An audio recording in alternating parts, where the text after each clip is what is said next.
Lui, c'est Samuel, et j'étais choqué quand j'ai vu que je jouais cet homme au premier match du tournoi de Gonfreville, parce que Samuel, ça fait 1 an qu'il a un classement de compétition et il est déjà 1800 Elo. Depuis quand les adultes y progressent aussi vite aux échecs? Ça sent pas bon. Sauf que ce Samuel, je dois absolument le battre, car je suis 4e sur la ligne de départ dans ce tournoi, et il y a d'autres forts joueurs comme le maître international Hugo Tirard ou encore le grand maître international Nikolai Letki. Il y a 7 matchs dans ce tournoi et je dois absolument pas faire de faux pas si je veux le remporter. Et ça débute ici avec C4, l'anglaise choisie par Samuel. Je joue ici E6, G3, D5 et on transpose un petit peu dans une sorte de gambit-dame. Sauf que là, je vois que Samuel, il prend sa main et il joue ici C prend D5. Là, je me dis: OK, ça se voit qu'il joue en compétition depuis pas si longtemps parce que sur C prend D5, je me dis: «Attends, mais je joue juste ici E prend D5» et c'est bien sûr ici une structure de pion Carlsbad où les blancs n'ont pas intérêt à jouer G3 et mettre leur fou en fianchetto.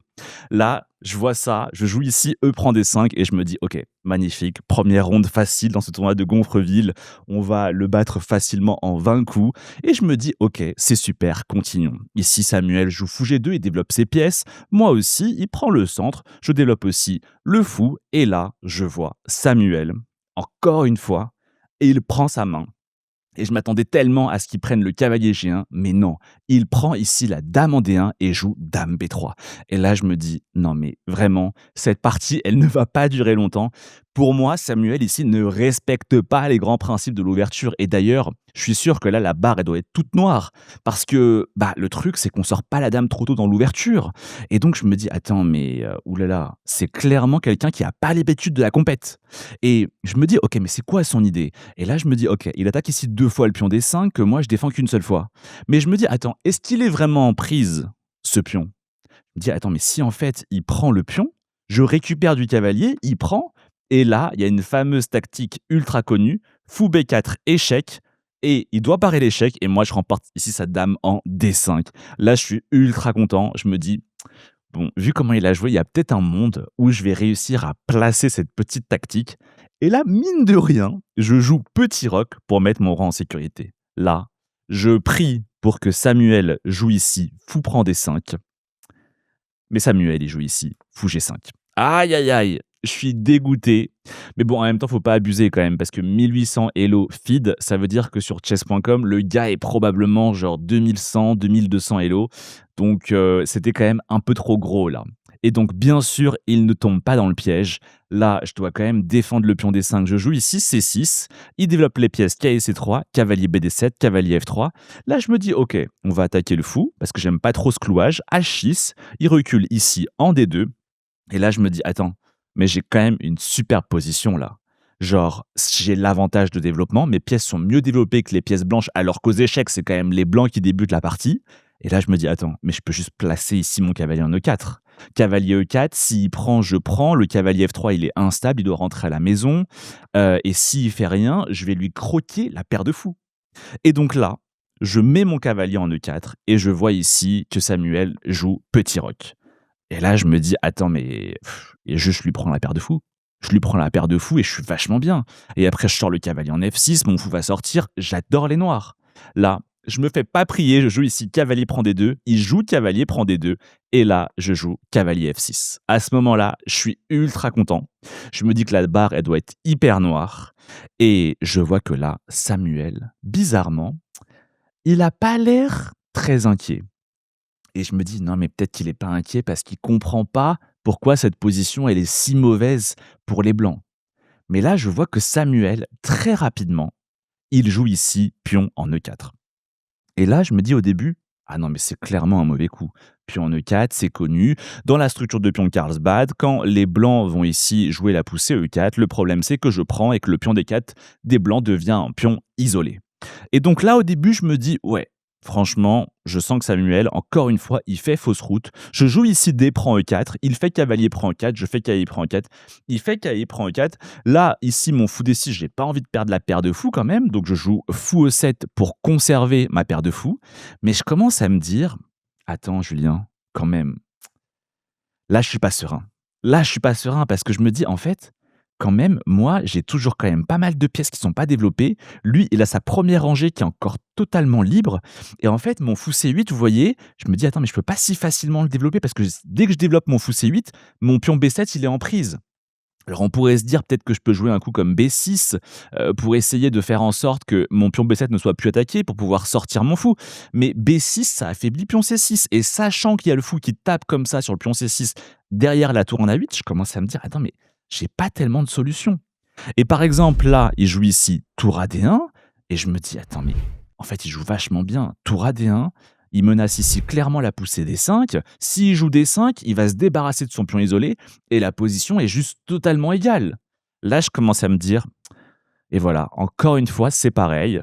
1re ronde d'un tournoi international et je vais encore faire une contre-performance contre un joueur qui est moins fort. Il a ici 500 points de moins et je commence déjà ici à avoir des premières petites pensées négatives alors qu'on vient juste de débuter le tournoi de Gonfreville. Mais bon, je me dis: «OK, il y a encore beaucoup de scénarios possibles où il peut faire un faux pas» et donc là, je me dis: «OK, Julien, réfléchissons, qu'est-ce qu'on peut faire?» Et là, je me dis: «OK, c'est facile. Je vais faire la stratégie Magnus Carlsen». Je me dis: «OK, attends, ici, il est 1800. 1800, c'est vrai que normalement, ça joue moins bien les finales qu'un maître international et donc je me dis: «Peut-être que j'ai intérêt à provoquer l'échange de dames» et je me dis que si j'échange aussi sa dame, bah, ensuite, il restera plus que la paire de fous contre sa paire, enfin son fou et son cavalier et donc ça va encore plus accentuer la force de ma paire de fous et donc là, je me dis: «OK, tout va bien Julien, on se calme, rien n'est grave, pas besoin de faire Julien foufou, on reste extrêmement solide et on fait la stratégie Magnus Carlsen. Je joue ici dame B6 et je propose l'échange de dames». Et là, je me dis: «OK, il va se méfier et tout, il va se dire: "Non, j'ai quand même pas joué une finale contre un maître"». Mais là, Samuel, il se fait pas prier pour jouer ici dame prend B6. Je fais ici A prend B6, ma tour qui attaque le pion en A2, Samuel qui joue ici A3 pour défendre son pion, et là je joue tour D8 pour développer ma tour et attaquer le pion D4. Là, à ce moment-là, franchement, je suis très très très content. Je me dis, ok, il a une mauvaise structure de pion parce que vous voyez, il a 3 îlots de pion alors que moi, je n'ai que 2 îlots de pion. Donc j'ai des pions qui sont plus solidaires entre eux. En plus, j'ai la paire de fous dans une position qui est extrêmement ouverte. Et ça, c'est vachement intéressant parce que les fous, c'est des pièces de longue portée. Et donc ça veut dire que je vais contrôler énormément de cases comparé à lui qui a juste un cavalier et qui a une pièce de courte portée. Et donc là, je me dis, ok, magnifique, très bonne finale. Et je me dis, on va l'exploser à petit feu. Et là, je vois Samuel, il prend sa main et il joue ici, tour D3, mais de façon bizarrement assez confiante quand même. À ce moment-là, il a 43 minutes à la pendule et moi j'ai 45 minutes à la pendule. Et donc, on a encore pas mal de temps. Mais je me dis, attends, c'est quand même bizarre, tour D3. Genre, c'est quoi son idée? Il veut doubler sur la colonne D? Mais je me dis, attends, là, je peux pas juste mettre mon fou en F5, je lui cloue le cavalier et derrière, il a la tour D3 qui est dans le viseur. Ici, je joue fou F5, mais il continue tranquillement avec tour FD1. Et donc là, je me dis, ok, je comprends son idée en fait. J'ai l'impression que Samuel, il veut faire la poussée ici D5 pour échanger contre le pion C6 et finalement, il va se débarrasser de son pion isolé et plus il échange de pions, bah, plus la position se simplifie et plus il se rapproche d'un match nul. Donc là, je me dis: «Mince, j'ai un peu manqué ce plan, et j'ai pas envie de jouer fou E6 pour empêcher D5» parce que bon, c'est un peu un aveu de faiblesse. Vous voyez, je me dis: «Si je joue fou F5, après je joue fou E6, genre il va se dire que je suis pas confiant et tout, ça va pas du tout. On n'envoie pas les bons signaux là, ici». Et donc je me dis: «Attends, comment je peux faire?» Et là, je me dis: «Attends, mais si je double moi aussi pour empêcher qu'il puisse pousser D5?» Je me dis: «Attends, il va peut-être pousser D5, mais là, attends, OK, si je prends, il va tout échanger, mais j'aurais pas par hasard la tour ici et du coup, il peut pas prendre mon pion parce que sa tour en D3 est en prise. Et finalement, j'ai l'impression que son pion ici est cloué et que je vais finir par le récupérer. C'est un peu gros, mais je me dis, pourquoi pas essayer? Ici, je prends ma main et je joue tour D7. Tour D7 et je me dis, ok, ça paye pas de mine, on n'est pas là pour le mater sauvagement, mais au moins, ça a le mérite d'introduire un petit piège. Et là, je vois Samuel. Il hésite pas longtemps et il joue ici, puis en D5. Ah là, je suis content, là, je suis excité. Là, je suis très excité parce que je me dis, il tombe dans mon piège. Attends, il y a juste ici tour A D8. Et là, je regarde Samuel, il me regarde et je vois, il réfléchit. Il réfléchit, c'est très bon signe. Il a tout simplement manqué ici la tour qui vient en D8 et finalement son pion D5 est cloué et du coup, il va potentiellement ici perdre le pion en D5. Là, je vois qu'il réfléchit pas mal et finalement, après une certaine réflexion, il joue ici tour en D4. Bah ouais, parce que le problème en fait ici, c'est que son pion, il peut pas manger. Parce que ici, la tour en D3 est en prise et il peut pas non plus défendre ce pion avec le cavalier parce que le problème, c'est que sa tour en D3 est en prise. Et donc finalement, il en vient ici à faire un coup d'attente. Et là, je me dis, ok, c'est plié. Déjà que j'avais la paire de fous, déjà que j'ai des pièces plus actives, déjà que j'ai une meilleure structure de pion, en plus je gagne un pion. Je joue ici, tour prend D5, il fait tour prend D5, tour prend D5, tour prend D5, C prend D5. J'attaque ici le cavalier en E4, il va en C3, je joue D4. Il joue ici cavalier D5 qui attaque le fou E7 et le pion B6. Je recule ici, fou en D8. Et là, je me dis, ça y est, c'est plié. Je suis sûr que la barre, elle est toute noire. Genre, elle doit être hyper noire là. Pourquoi? Parce que j'ai un pion de plus et j'ai la paire de fou dans une position qui est ultra ouverte. Donc là, c'est sûr que c'est gagnant. Sauf que là, Samuel, bizarrement, il a pas l'air inquiet. Et il joue ici roi en F1. Et là, je commence à me dire, attends, mais comment je continue au juste? Au début, je me dis: «Attends, mais juste je joue D3 et je vais amener mon pion à dame». Mais je commence à me rendre compte que s'il fait roi E1, roi D2, mon pion D3, il commence à être vachement fragile et je vais probablement le perdre en réalité. Et donc je me dis: «Attends, mais comment je continue?» Je me dis: «Alors peut-être qu'il faut activer mon fou». Mais le problème, c'est que mon fou est totalement ici dominé par le cavalier blanc. Donc je me dis: «Peut-être jouer B5 pour que le cavalier n'attaque plus le pion». OK, mais après comment je continue? Alors je me dis peut-être activer mon roi, jouer roi F8 pour activer mon roi comme ça. Mais le problème c'est roi E2 et après je fais roi E8 et après ici il va faire quelque chose comme roi D2 et petit à petit il va se rapprocher pour attaquer mon pion D4 etc. Moi j'ai pas vraiment de marge de manœuvre. Et donc je me dis OK, en fait la barre elle est pas du tout toute noire. Ça se trouve la position elle est juste totalement égale. Et là je me rends compte que j'ai totalement sous-estimé Samuel. Le gars, en fait, depuis le début de la partie, il me fait une masterclass. Et cette position, elle est pas claire du tout. Et donc là, je commence à me dire: «Oh là là, c'est pas possible. Je vais faire match nul contre un 1800 Elo à la ronde 1. Je dois absolument gagner si je veux ensuite pouvoir jouer les maîtres internationaux et les grands maîtres». J'ai 22 minutes ici à la pendule. Je réfléchis super longtemps. 5 minutes, 10 minutes, et cetera. Et là, finalement, après une longue réflexion, je me dis: «OK, en fait, le problème, c'est vraiment ce fou G2 qui est ultra, ultra puissant et je dois absolument trouver un moyen de l'échanger. Et donc là, j'ai un éclair de génie et je joue ici fou D3 échec. Le gars fait roi E1 et là, c'est là que j'ai mon plan qui se met en œuvre, F5. Et j'ai mis tellement de temps pour trouver ce coup, j'étais tellement fier, meilleur coup de l'ordinateur en plus. Et le truc, c'est qu'en fait là, on se dit non mais on comprend pas du tout ce que font les noirs. Et d'ailleurs ici, Samuel joue tranquillement roi des deux qui attaque mon fou, mais ici, je viens en E4. Et c'est ça l'idée derrière F5, c'est que je prépare l'arrivée du fou en E4, qui est défendu du coup par le pion, et je viens totalement annihiler la puissance du fou G2 des blancs. Ici Samuel, il doit prendre, je prends, et là c'est incroyable. À ce moment-là, j'ai 2 pions qui sont liés maintenant, donc le pion D est moins fragile qu'avant parce qu'il y a son collègue, en E4 qui le défend et j'ai éliminé le fou G2 de Samuel qui était extrêmement puissant. À ce moment-là, il a 18 minutes à la pendule, mais là, Samuel, il joue roi E2 et quand il joue roi E2, je me dis: «Non mais c'est pas possible, mais il est pas 1800 ce gars». Genre, attends, genre, je pensais que j'avais fait le plus dur, que la position était gagnante, mais là, je me rends compte qu'avec roi E2, Samuel, ce qu'il veut, en fait, c'est assez simple. Si je fais rien, il fait F3, il va menacer d'échanger le pion E4 et si je mange, bah, du coup, mon pion D4 redevient fragile. Si je joue ici E3, il joue roi D3 et ce pion, là, j'arrive pas à bien le défendre et il va peut-être finir par tomber. Et donc là, je me dis: «OK, il faut que je trouve un moyen». J'ai pas beaucoup de temps ici à la pendule et je me dis: «OK, peut-être fou F6. Peut-être fou F6, c'est pas mal». Parce que s'il joue F3, je vais peut-être pouvoir faire D3 échec et capturer ici le pion en B2. Mais je sais pas trop, j'ai pas beaucoup de temps. Ici, Samuel, lui aussi, il a de moins en moins de temps. Il réfléchit, mais il sent que la pendule lui met un peu la pression et joue ici finalement B4.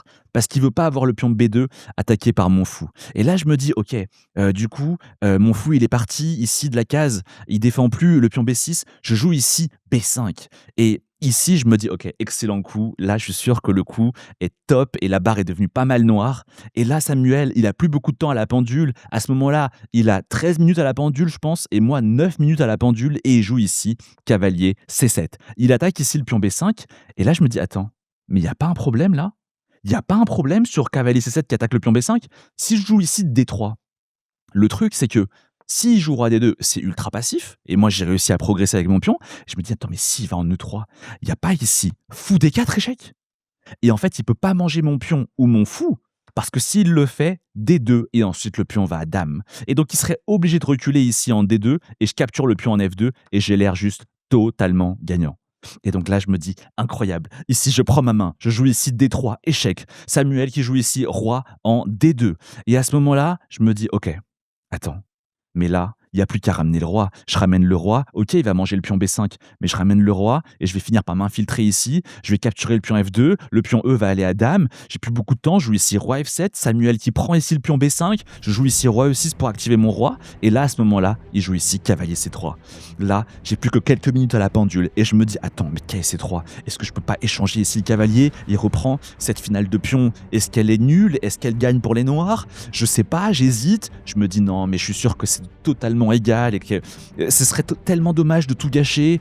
Je pense que la finale de pion, elle est égale. Et donc je me dis: non, non, non, il faut pas que tu prennes ici le cavalier. Donc je me dis: continue avec ton plan. Je joue ici roi en F5 pour venir en G4, rentrer en F3. Le problème, c'est que Samuel ici joue H3. Quand il joue ici H3, je me dis: attends, mais peut-être que je peux jouer ici fou G5 échec.